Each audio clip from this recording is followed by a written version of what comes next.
जातिगत भेदभाव एक ऐसा अभिशाप बन गया है जिसकी भेंट हमेशा दलितों और पिछड़ों को ही चढ़ाया जाता है।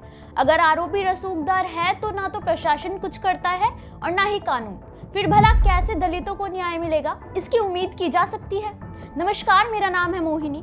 पिछले 24 घंटे में दलितों के साथ होने वाली खबरों के बारे में जानेंगे जो इस वक्त सोशल मीडिया पर काफी वायरल है। दलितों से जुड़ा पहला मामला कर्नाटक के बेंगलुरु से है, जहां पुलिस कस्टडी में एक दलित युवक की हुई मौत का मामला काफी तूल पकड़ चुका है। इस मुद्दे पर मृतक की मां के कंप्लेन के आधार पर इंस्पेक्टर समेत पुलिसकर्मियों को सस्पेंड कर दिया गया है, जिसमें एक पुलिस वाला और 2 हवलदार शामिल हैं। वहीं पुलिस और रिहैब सेंटर की भूमिका पर उठे सवालों के बाद राज्य के गृह मंत्री जी परमेश्वर ने इस मामले की जांच के लिए केस क्रिमिनल इन्वेस्टिगेशन डिपार्टमेंट को सौंप दिया है। बता दें कि 26 नवंबर को 22 साल के दलित युवक दर्शन उर्फ सिंगमलाई को शराब पीकर हंगामा करने के आरोप में पूछताछ के लिए पुलिस ले गई थी, जहां से उसे रिहैबिलिटेशन सेंटर भेज दिया गया था।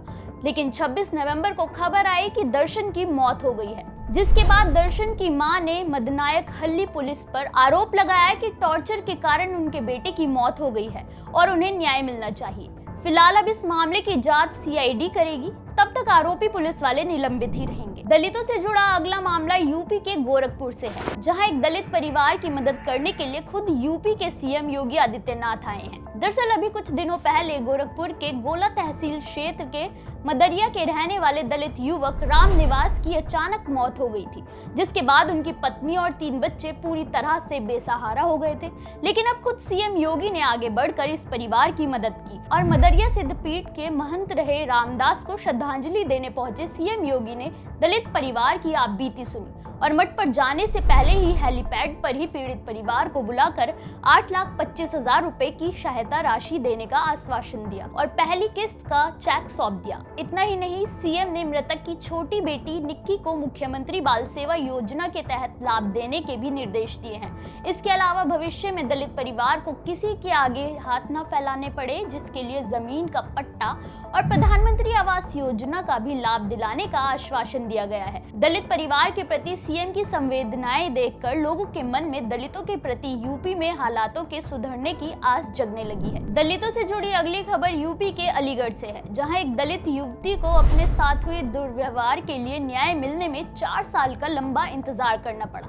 दरअसल ये मामला अलीगढ़ के कोतवाली नगर का है। 13 साल की नाबालिग दलित पीड़िता के परिजनों के मुताबिक घटना 24 सितंबर 2021 की है, जब पीड़िता हाथ धोने के लिए अपने ही घर के बाहर खड़ी थी। तभी पास का ही रहने वाला आरोपी गुड्डू वहां आ गया और उसने पीड़िता को पकड़कर अश्लील हरकतें शुरू कर दी थी। लेकिन जब पीड़िता ने शोर मचाया तो उसकी मां वहां पहुंच गई, जिन्हें देखकर आरोपी भाग खड़ा हुआ। ये पहली बार नहीं था जब उसने पीड़िता को तंग किया था। इससे पहले भी वो कई बार उसे टिप्पणी करके तंग कर चुका था।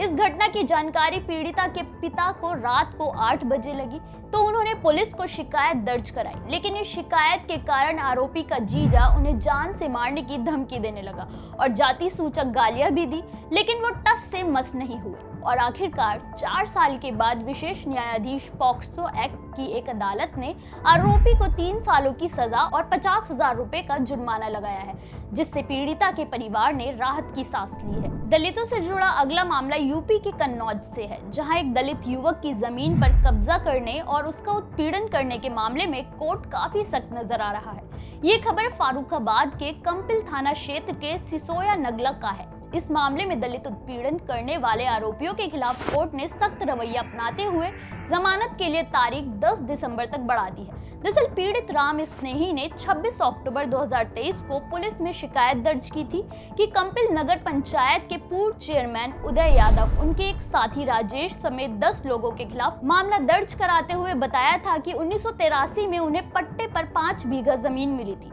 जो कि उदयपाल के स्कूल के सामने ही है, जिसे उदयपाल कब्जा करना चाहता है। इसके लिए पीड़ित को कई बार प्रताड़ित भी किया गया। 21 अक्टूबर 2023 को उदय यादव और उसके साथियों ने उनकी खड़ी फसल को जबरन जोत दिया और उन्हें जाति सूचक गालियां देते हुए जान से मारने की धमकी भी दी। जिसके बाद शिकायत के बाद पुलिस ने उदय यादव को गिरफ्तार कर लिया था।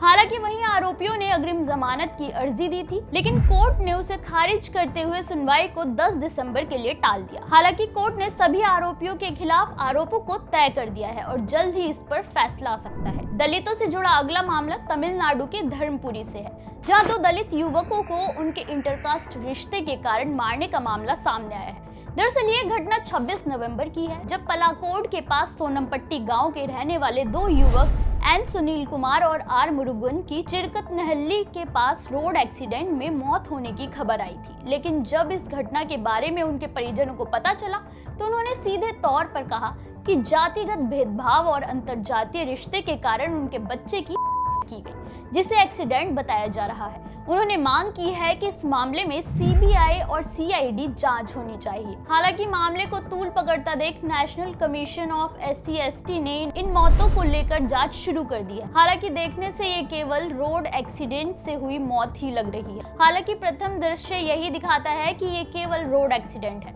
लेकिन मृतक के परिवार वाले CBCID जांच की मांग पर अड़े हुए हैं। ऐसे में देखना ये होगा कि उनके आरोपों में कितनी सच्चाई है। दलितों से जुड़ी इन खबरों पर आपकी क्या राय है, हमें कमेंट करके जरूर बताएं।